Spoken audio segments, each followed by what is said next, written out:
Hello friends, आज आपण कीर्ती foods मोमेंटमध्ये बनवणार आहोत थंड असा मठ्ठा. चला तर मग रेसिपीला सुरुवात करूया. असा हा मठ्ठा तयार करायला घेऊयात. सर्वप्रथम येथे मी मठ्ठ्यासाठी लागणारे मेन जिन्नस म्हणजे ताक आहे. या ताकामध्ये आपण 1 चमचा चाट मसाला घेतलेला आहे.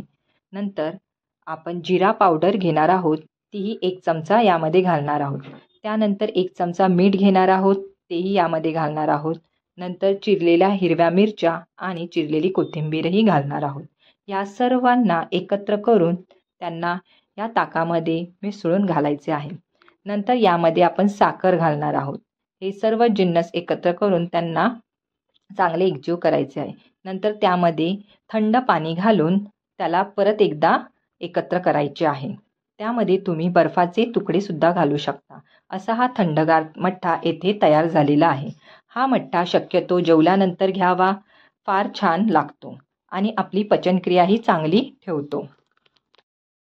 शक्यतो हा मठ्ठा जेवल्यानंतर घ्यायचा असतो. जेवल्यानंतर आपली पचनक्रिया चांगली राहावी म्हणून हा मठ्ठा घ्यावा. अशा प्रकारे मठ्ठ्याची रेसिपी आवडली असेल तर या रेसिपीला लाईक करा, शेअर करा आणि सबस्क्राईब करा. व्हिडिओ बघितल्याबद्दल धन्यवाद. Thank you all. Bye bye.